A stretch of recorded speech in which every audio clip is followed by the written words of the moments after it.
Saludos hermanos.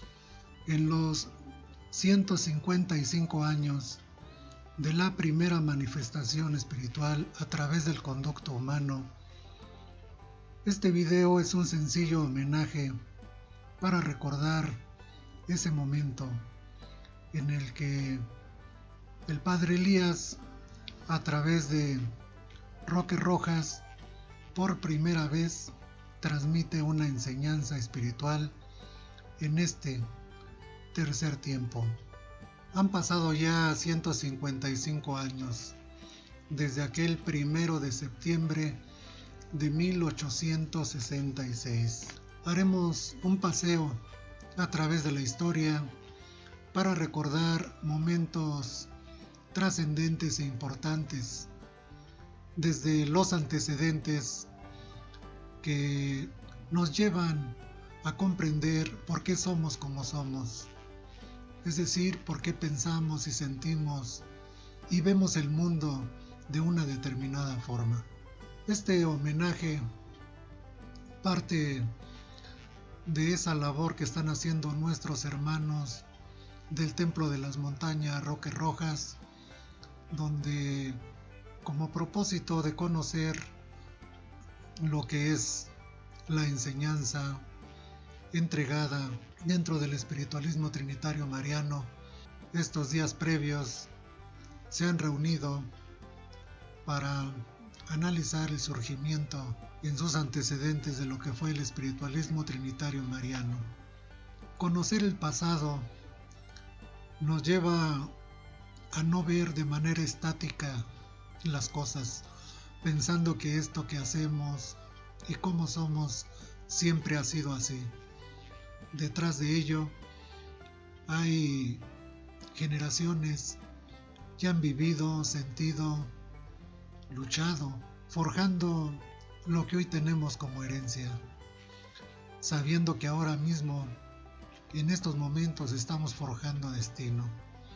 Es decir, que de lo que hayamos aprendido y de lo que ahora estemos dispuestos a hacer, así será el mañana. Comprender que vivimos una realidad que nos identifica ante el mundo como una nación mestiza, donde tenemos un antecedente indígena, raíz de nuestros pueblos, y también un ascendente europeo, los que vinieron a estas tierras, y que somos descendientes de ambos, que ya no somos puramente indígenas, ni tampoco somos aquellos navegantes o aquella raza que vino a conquistar. Una nueva forma de ver el mundo, diferente a nuestros antepasados, a nuestros ancestros, tenemos ahora. Una realidad que vemos desde una muy particular forma de sentir y ver el mundo. Por el lado de nuestra raíz indígena, vamos a recordar que procedemos en México mayoritariamente. En la parte central del país estuvieron mayoritariamente lo que se conocieron como las tribus nahuatlacas. Estas 7 tribus venían del norte, del noroccidente del país. Se identifica como un lugar llamado Chicomostoco de las 7 cuevas, donde salieron, emigraron. Estas tribus fueron los Xochimilcas, los Chalcas, los Tepanecas, los Acolúas, los Tlahuicas, los Tlaxcaltecas, y la última en emigrar fueron los Mexicas o Aztecas. Alrededor del año 1100 iniciaron su marcha.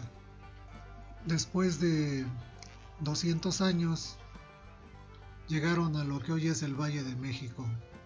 Habían tenido la profecía de que iban a construir su ciudad, donde por señal vieran un águila devorando una serpiente, y esta águila estuviera parada sobre un nopal. Esa señal la vieron en un islote del lago del Valle de México y decidieron quedarse. Todas las tierras estaban ya ocupadas, así que pidieron permiso y fueron vasallos del señorío tepaneca, que en aquel tiempo era la tribu predominante.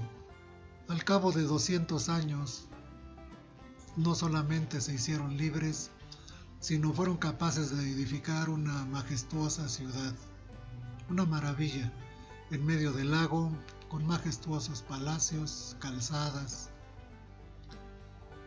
Tenía por característica de que estaba en medio del lago y se fue construyendo paulatinamente sobre chinampas. Lo que vemos como si fueran calles o avenidas eran los canales. Entonces la ciudad estaba con sus edificios al centro y alrededor los asentamientos y los terrenos de cultivo. La ciudad estaba comunicada a tierra firme por medio de calzadas. Aquí vemos la de Iztapalapa, la de Tacuba y la del Tepeyac. En aquel tiempo, porciones de terreno como el Cerro del Peñón pues eran pequeños montículos sobresaliendo del agua, y un enorme lago que comunicaba Texcoco con Zumpango y con Chalco, Xochimilco. En el año de 1492 llega a costas de América Cristóbal Colón, y lo que iba a suceder después, detrás de este descubrimiento de tierra más allá del océano, vendría la conquista. En el año 1519 llega Cortés a costas de Veracruz y funda en el mes de abril de 1519 lo que sería el primer asentamiento por los conquistadores en la Villa Rica de la Veracruz. Al estar ya en tierras americanas, se da cuenta de la rivalidad que hay entre los indígenas. Varios pueblos inconformes que tienen que rendir tributo a los aztecas se alían a los españoles. Después de 3 meses de sitio, el día 13 de agosto de 1521, cae la Gran Tenochtitlan en poder de los españoles y sus aliados indígenas.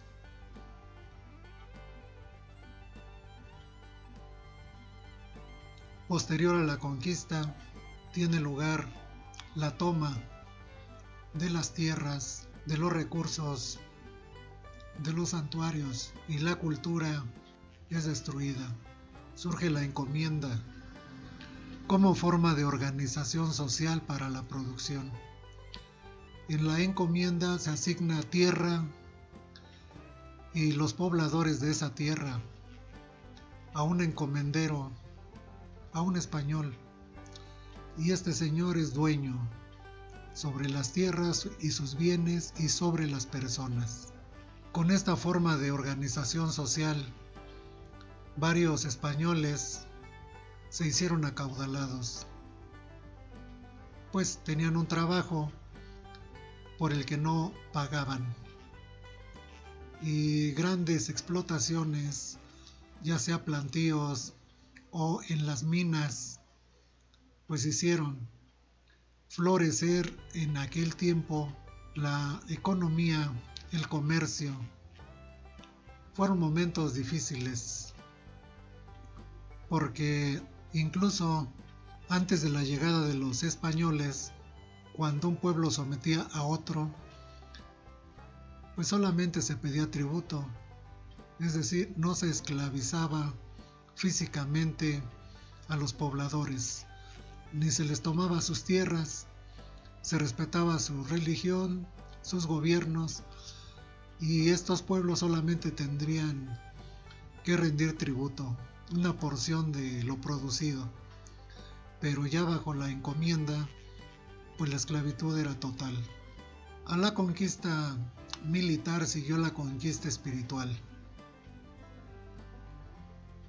Los primeros evangelizadores incendiaron los templos prehispánicos con el fin de alejar a la población del culto a sus antiguos dioses o divinidades. Y de esta manera empieza lo que sería esa conquista espiritual, que no fue sencilla. Tenemos aquí a la izquierda, en la parte superior, el escudo de la Santa Inquisición. Fueron momentos tremendos. No solamente el mundo que habían conocido ya no existía, sino que ahora había que obedecer nuevas reglas, adorar a nuevos dioses y servir como súbditos a extraños en su propia tierra. ¿Y de dónde vino esta plaga oscurantista? Vamos a recordar.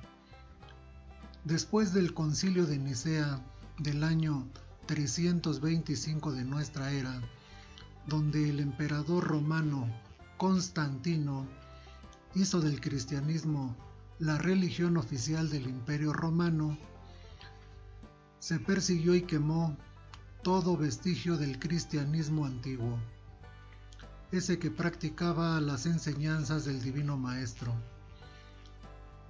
Arrasaron con los cristianos gnósticos, con los cristianos cátaros, y formaron una religión del poder, orientada hacia el culto exterior. Y esto es lo que nos llegó con la conquista.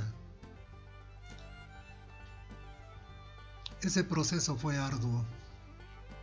Hubo que pasar de el significado de lo que representaba una visión del mundo a otro. Y dándose cuenta, los conquistadores, pues el puente que tendieron fue precisamente a través de algo que pudieran aceptar los conquistados, algo que les fuera propio. Y de esta manera se fue haciendo un sincretismo, una mezcla entre la visión original que tenían los pueblos con la nueva, recién llegada. Después de 300 años de esclavitud, hacia 1810 inicia la Guerra de Independencia.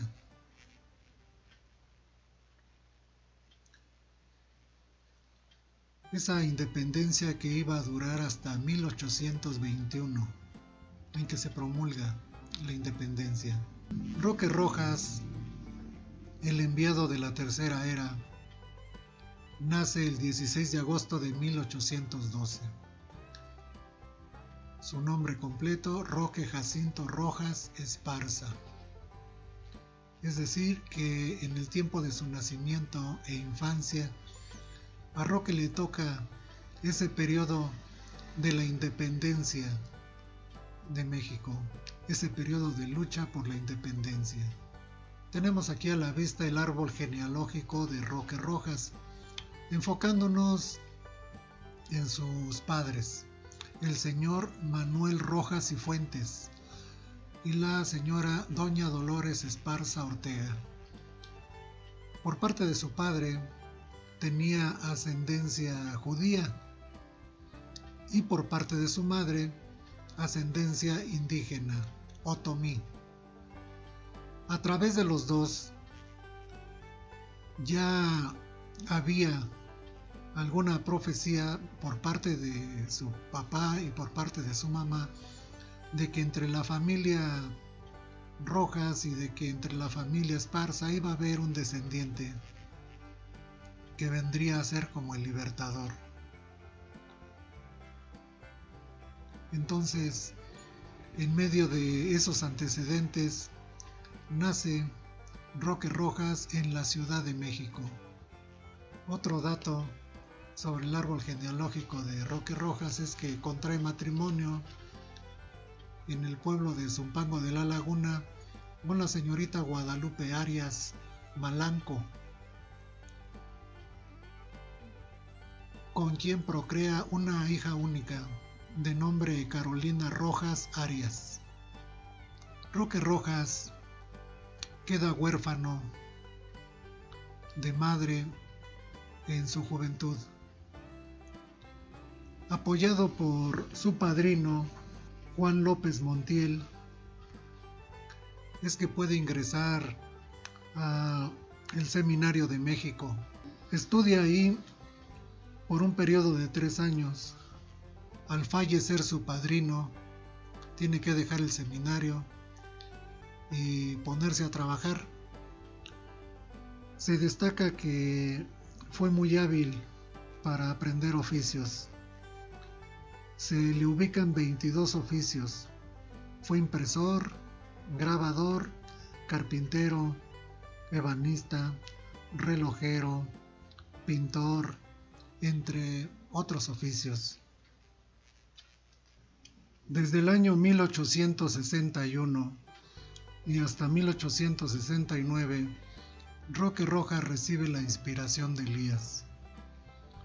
El 24 de diciembre de 1863, funda el primer oratorio, en el cual fueron consagrados 12 varones y 12 mujeres. A los varones se les dio el nombre de sacerdotes y a las mujeres las nombró sacerdotisas. Ahí tuvieron lugar, entre otros actos, las primeras marcas, acto en el que se señalaban los dones y facultades de cada uno.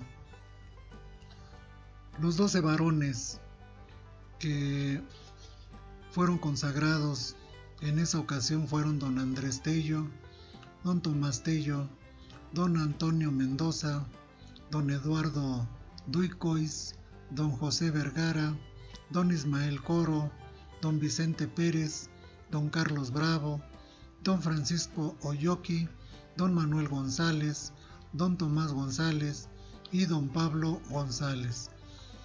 Las 12 sacerdotisas, las primeras eran vírgenes, para cada uno de los 7 sellos, es decir, las primeras 7.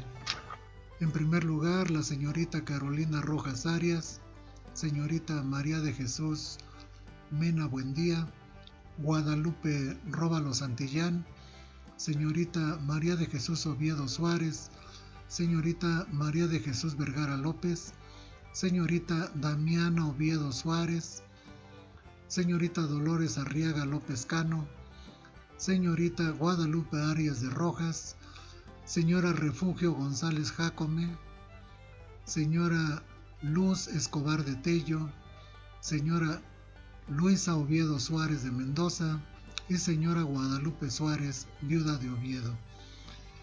Estas fueron las 24 personas con las que inició su misión Roque Jacinto Rojas Esparza.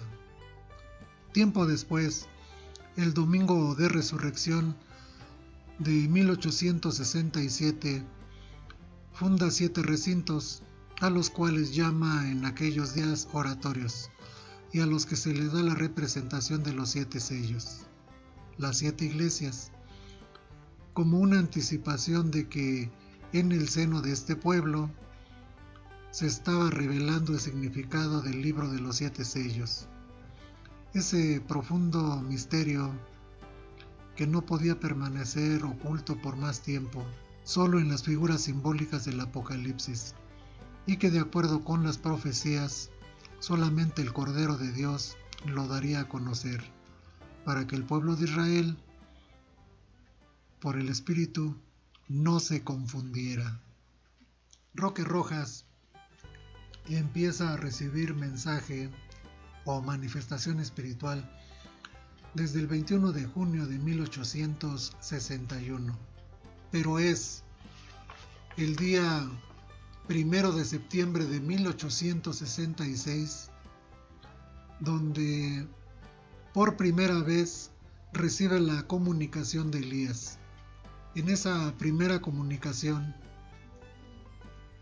Ya Roque Rojas tenía su pequeño oratorio donde congregaba un pequeño grupo de personas a las que le entregaba testimonio de los mensajes que iba teniendo. En ese 1 de septiembre, esa primera comunicación a través de su entendimiento por Elías, de lo que se tiene registrado es lo siguiente: yo soy Elías, el profeta del primer tiempo, el de la transfiguración en el monte Tabor. Preparaos porque los 7 sellos os son dados a conocer y las puertas del misterio os son abiertas para que podáis contemplar el camino de vuestra salvación. He aquí cumplida la palabra de Dios, pronunciada desde los tiempos remotos por sus profetas. Bien, esta es la primera entrega y a partir de ahí, Elías a través de él dejó su enseñanza. Lo que Roque Rojas plasmó en sus entregas, en sus mirajes, en sus profecías, fue, entre otras cosas, pasajes de lo que fue el Apocalipsis. De nueva cuenta, en este tercero de los tiempos que recién iniciaba, vino a recordar cómo tendrían cumplimiento esas profecías de los finales de los tiempos. En la imagen se muestra esa evocación al Apocalipsis de Juan. Juan el teólogo estuvo desterrado en la isla de Patmos y ahí tuvieron lugar las revelaciones que durante varios años constituyeron su aportación al Nuevo Testamento. En base precisamente a las revelaciones, vuelve a recordar el simbolismo de los 7 sellos y lo entrega simbólicamente en este tiempo. Ese libro enrollado y sellado con 7 sellos que habla de lo que fue, de lo que es y será en los tiempos, y todo el simbolismo que el Apocalipsis describe en este tercero de los tiempos. De nueva cuenta, Roque lo resignifica y lo entrega ya como algo cercano, pues la apertura del tercer tiempo venía a indicar que también se abría un tiempo de luz, de revelaciones, pero también de pruebas muy grandes para la humanidad. Sobre la bestia del Apocalipsis.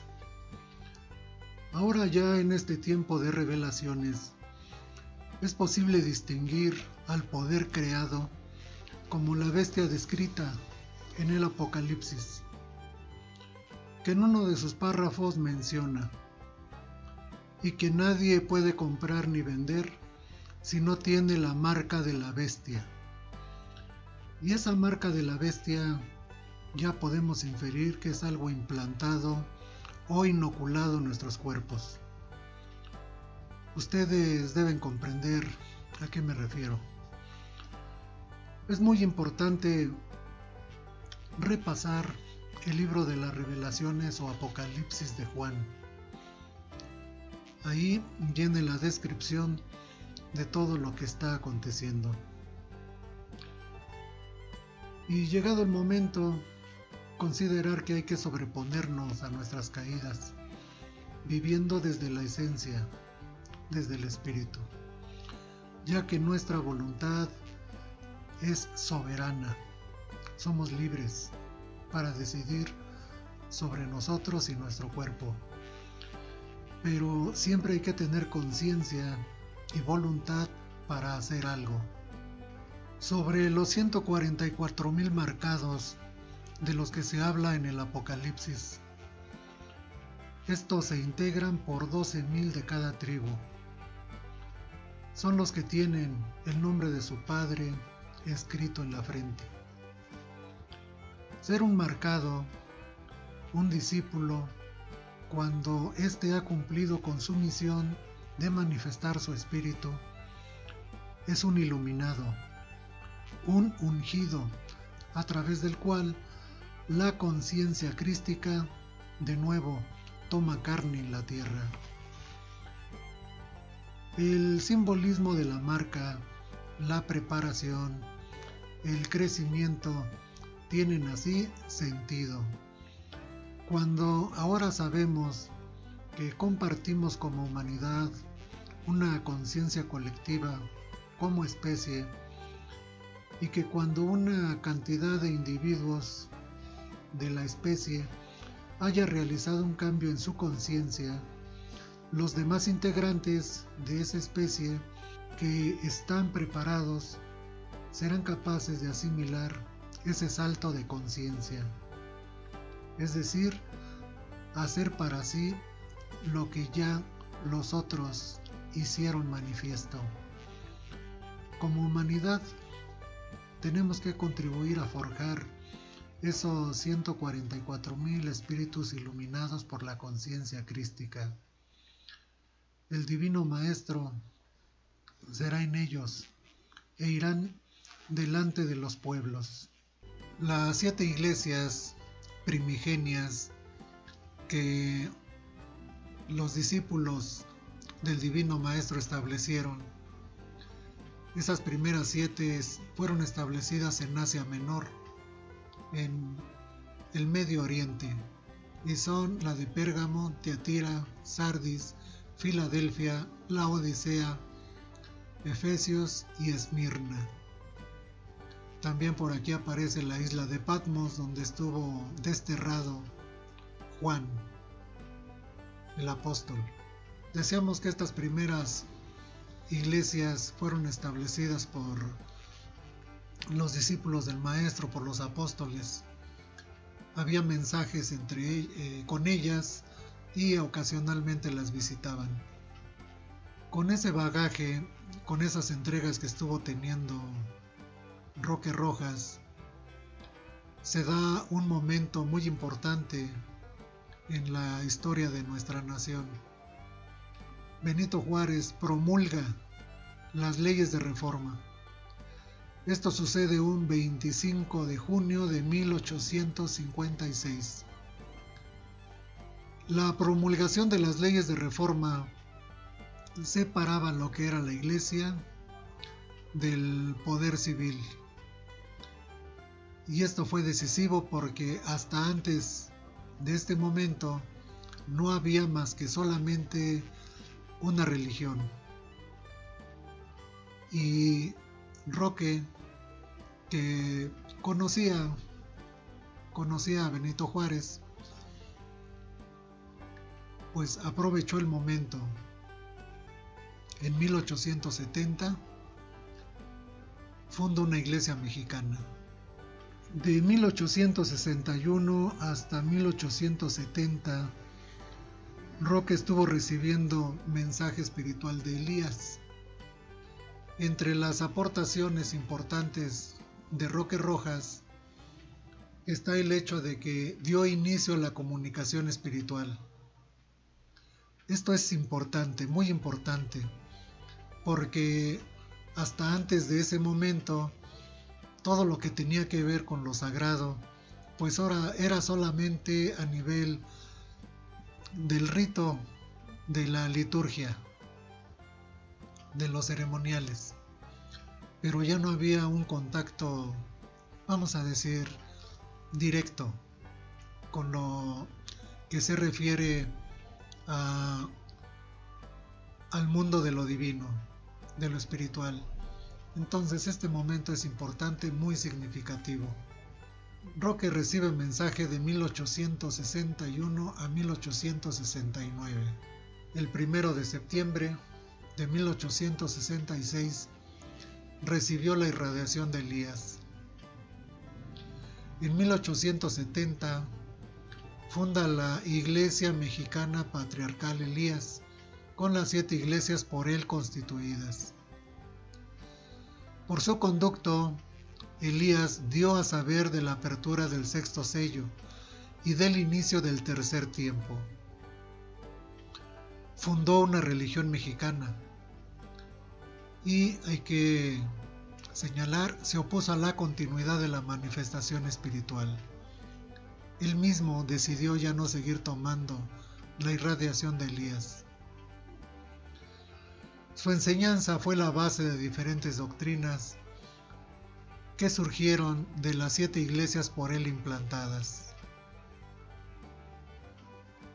Posterior a su muerte, surgieron, entre otras corrientes, estas son las importantes: el eliasismo, el espiritualismo, el evangelismo Elías, el asuncionismo, el roquismo y el soltaísmo. Es necesario mencionar que el espiritualismo corresponde a la iglesia del sexto sello. Otra de los pilares en la doctrina espiritualista trinitaria mariana es Damián Oviedo. Damián Oviedo Suárez nace en Veracruz en el año de 1845. Ella es de las primeras doncellas que fueron consagradas por Roque Rojas y es la primera portavoz de la divinidad. Esto sucede un domingo 11 de mayo de 1884. Este es un fragmento de esa histórica primera cátedra. La paz sea con vosotros. Heme aquí entre vosotros irradiando mi verbo y mi luz a través del entendimiento de Damián Oviedo, en cumplimiento a mi palabra entregada en los tiempos pasados. Os anuncié mi llegada, la cual sería como un relámpago que surge del oriente para llegar al occidente, en un tiempo en que las grandes guerras fratricidas se desatarían, y en el que la perversidad de los hombres llegaría a su mayor altura. Por ello, a través de esta manifestación, estoy preparando la simiente que habéis de llevar, oh pueblo amado, a los hogares destruidos, y en donde la virtud será pisoteada, y la ley en su totalidad adulterada. Oh, mi nuevo pueblo de Israel, os confío esta obra iniciada por Elías a través de Roque Rojas, como si fuese un árbol que hoy es tierno, pero mañana será corpulento y dará sombra y fruto al peregrino fatigado, al enfermo, al caído y al menesteroso. Bien, este es un fragmento de esa primera cátedra. Damián Oviedo, siguiendo su intuición, hace lo que racionalmente, que es una cualidad patriarcal del pensamiento, no debía haber hecho. Primero, hacerse cargo de la jefatura del sexto sello como guía. Y segundo, continuar con la comunicación espiritual. El tiempo finalmente puso las cosas en su lugar. Y es que este tercero de los tiempos es de luz y revelaciones. También es el tiempo de la Madre, del sagrado femenino de Dios, que trae a nuestras existencias el amor, la intuición, la sabiduría, la compasión y la belleza como atributos del espíritu. La aportación de Damián Oviedo es importante porque resulta que, proviniendo de una iglesia patriarcal en la que los mandos de las iglesias los tienen los varones, por diversas circunstancias ella tuvo que hacerse cargo como responsable del sexto sello. Ella forma para esta iglesia la Basílica del Espíritu Santo, Casa Espiritual de Elías, sello sexto. Así le denomina inicialmente a la iglesia del sexto sello. El 11 de mayo de 1884, recibe por primera vez la irradiación del Divino Maestro. En 1887 se inicia la manifestación del mundo espiritual de luz. Es decir, retomando de nuestro pasado indígena, da inicio la curación a través del mundo espiritual. Surge a partir de la enseñanza los términos de obra, árbol, nuevo pueblo de Israel, perla mexicana, progreso espiritual. Es decir, que se va configurando desde ese 1884 hasta que ella fallece en 1920, al paso, con el correr de los años, lo que dio forma, identidad al espiritualismo trinitario mariano. Damián Oviedo forma a los primeros portavoces, a los que se llama pedestales. Posterior a su muerte física en el año de 1920, en el año de 1922 se adoptó la denominación de la doctrina como espiritualismo trinitario mariano. El espiritualismo trinitario mariano se extendió rápidamente por el país. La afinidad en sus postulados, la gente los hacía suyos, las necesidades de nuestra población, de nuestros pueblos, hizo que se extendiera rápidamente e incluso que llegara fuera de nuestras fronteras, pues como parte del bagaje cultural de nuestros inmigrantes, pues trascendió las fronteras. En 1950 surgió una división en el espiritualismo trinitario mariano. El motivo de esa división fue sobre la comunicación de espíritu. Para algunos hermanos, debido a que ya se había anunciado que habría un término de la comunicación a través del conducto humano y que ahora iba a ser esa comunicación con lo sagrado o lo divino puramente espiritual, pues deciden terminar con esa comunicación a través del conducto humano.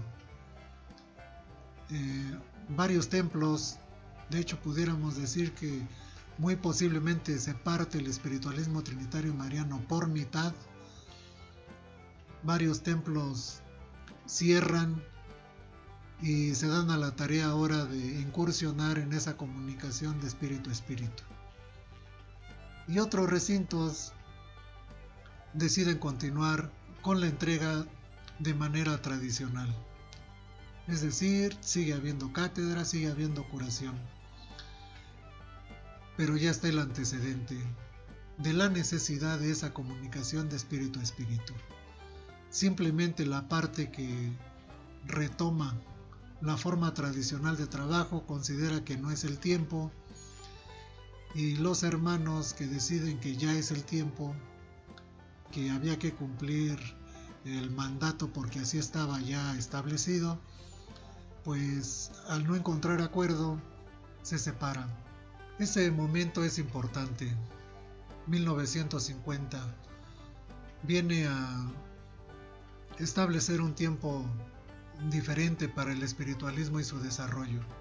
Se diversifica, es decir, de ahí en adelante hay templos, recintos, fraternidades, escuelas, grupos de estudio o centros de estudio, y la posibilidad de la práctica del espiritualismo teniendo un antecedente común. A partir de ahí pues ya se hace de manera diferente, es decir, deja de haber un esquema en el que así deben hacerse las cosas.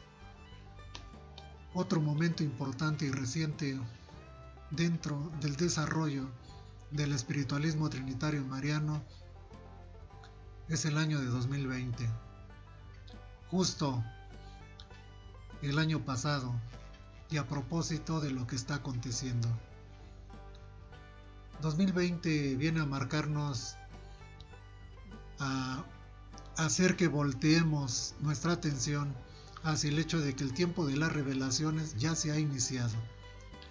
No es algo por venir, no es algo futuro. Ya estamos en ese proceso de las revelaciones, establecido como el final de los tiempos. Ciertamente que el mundo sigue existiendo, pero se refiere a ese tiempo establecido para el aprendizaje espiritual. Es un tiempo de complicación, pero también de mucha oportunidad para el crecimiento espiritual. Por mucho tiempo hemos visto normal las cosas entre lo que es la miseria y la riqueza. Nos hemos acostumbrado a vivir como espíritus encarnados en un mundo donde lo que es costumbre pensamos que es normal, que es lo natural. Y así estábamos viviendo, en un estado de somnolencia. Las cosas, desde luego, antes de 2020 no estaban bien por todo lo que acarrea un estado injusto, un estado de somnolencia espiritual, donde no sabemos quiénes somos esencialmente, ni de las capacidades espirituales que tenemos. Y en ese afán de poder, dominio, acumulación, consumo, pues estábamos bastante distraídos. Podemos decir que de aquí para adelante no hay camino hecho. Prácticamente el mundo que conocimos se está derrumbando, literalmente. Y hay que ser capaces, creativos, de generar un mundo alternativo, un mundo bueno. Pero he ahí que estamos ante esa situación. Primero, aceptar. Fuimos sorprendidos.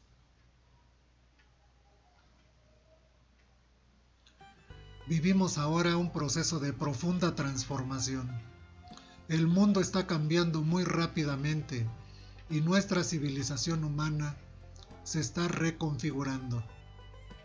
Prácticamente un mundo sucumbe y no logramos hacer que emerja todavía ese mundo alternativo. Por el proceso evolutivo de nuestra conciencia espiritual, ahora estamos más despiertos.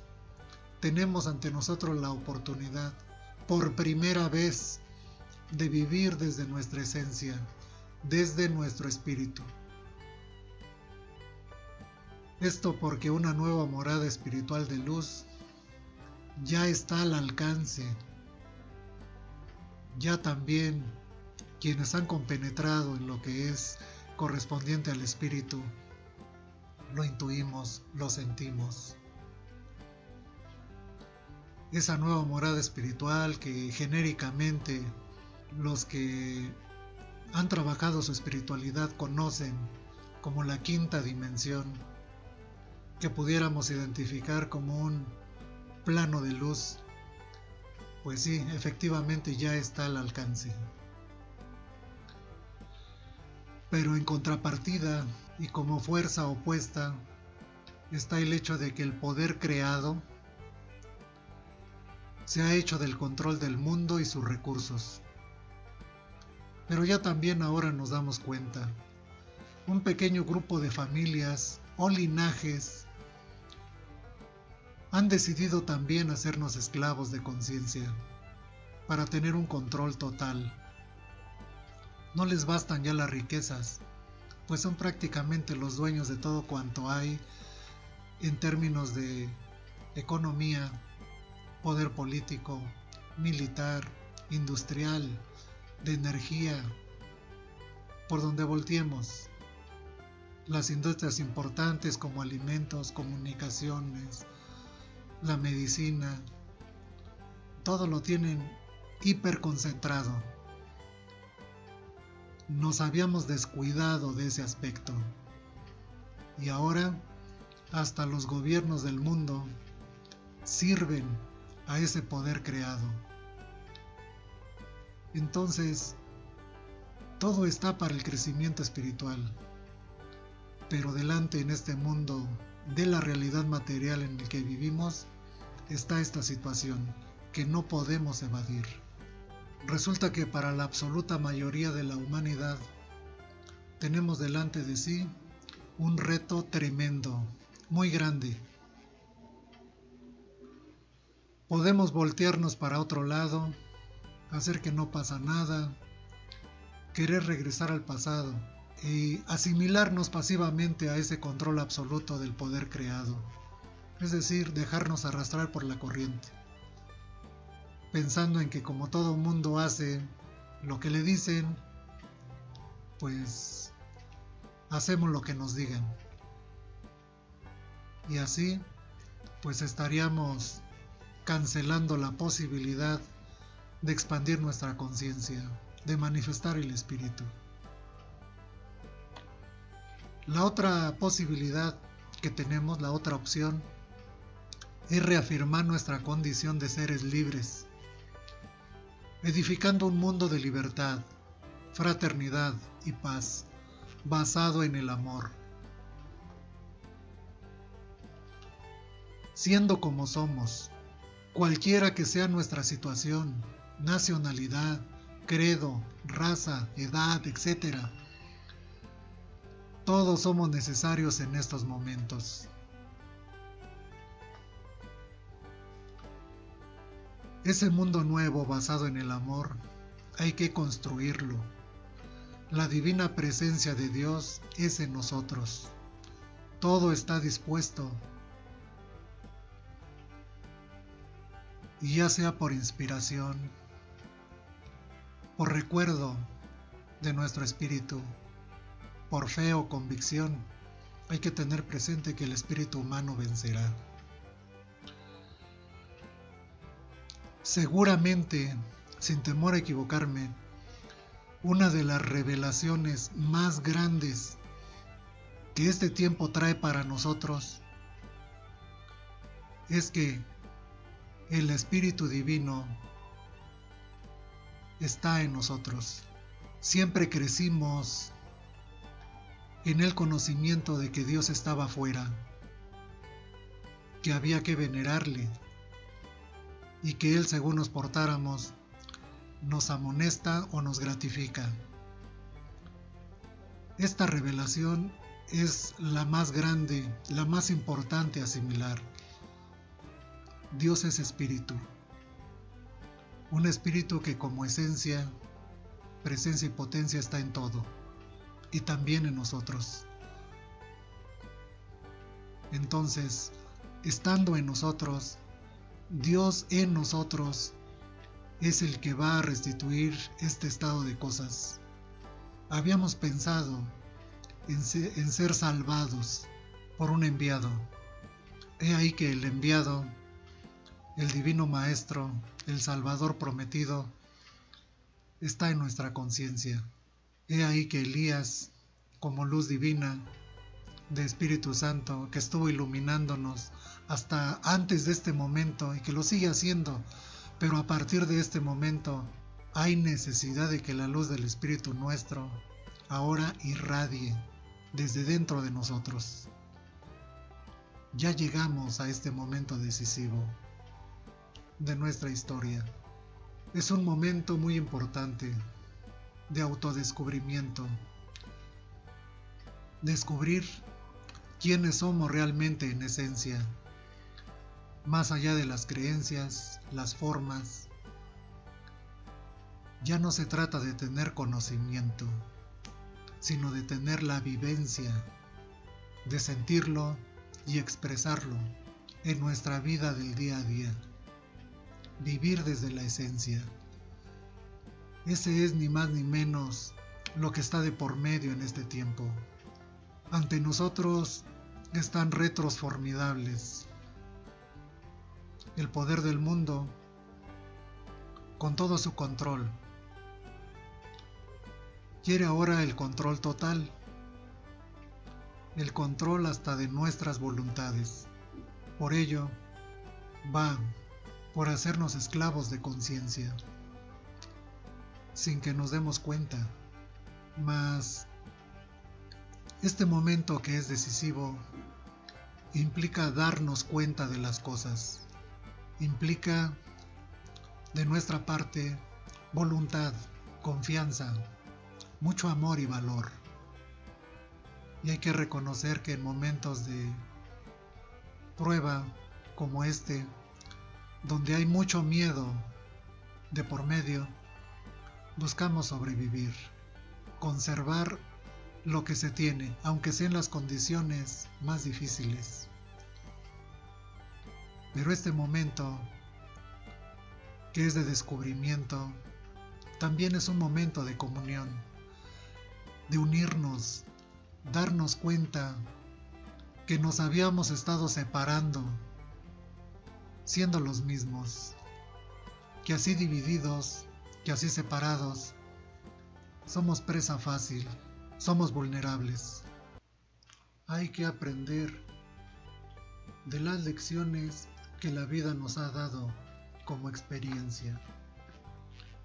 Separados, perdimos el pasado. Menos de 500 españoles conquistaron un imperio de millones. Al final, todos los pueblos originarios perdieron. El espiritualismo trinitario mariano, que es nuestro sendero espiritual, nos da a conocer, a vivir la sabiduría sobre el hecho de que la materia y el espíritu, lo que es físico y lo que es esencial, no constituyen una dualidad irreductible, es decir, que sea separada, sino que es el espíritu la única realidad, esa única realidad que da lugar a la creación. Y ahora, en estos momentos, es necesario vivir la enseñanza.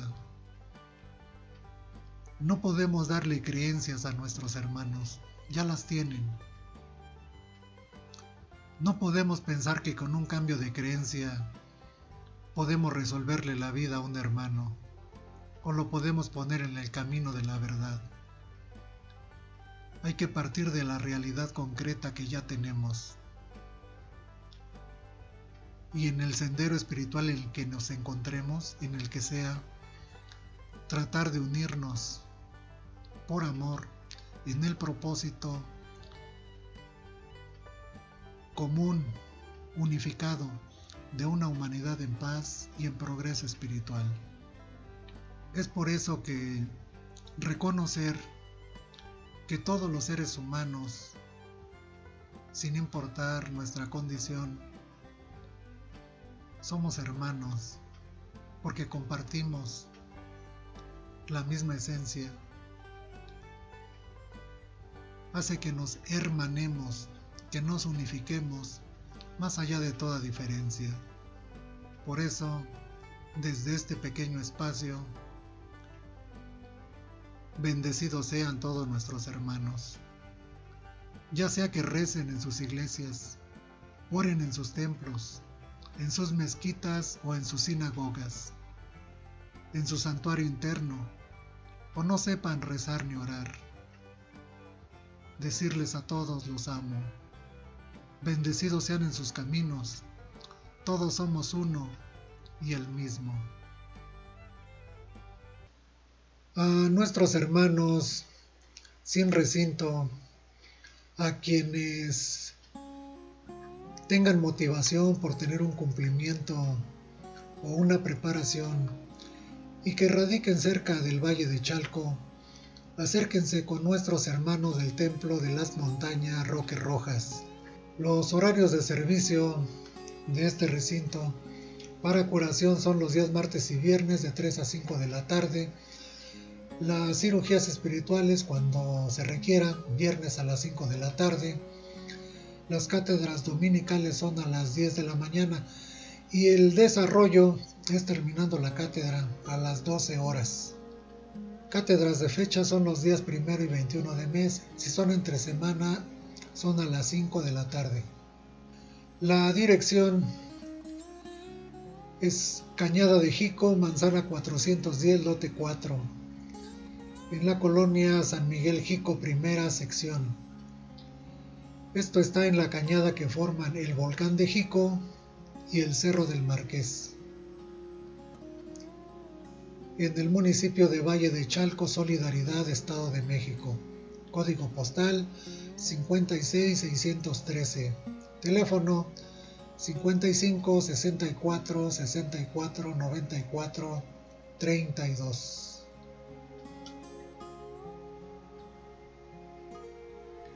Este recinto, decíamos, queda a las faldas del volcán de Jico, en otro tiempo conocido como el ombligo del mundo. La atención es de parte de nuestra hermana guía, Blanca Estela González Soria. En la descripción del video dejamos el enlace para consultar el mapa de localización. Nos despedimos. Bendiciones, hermanos.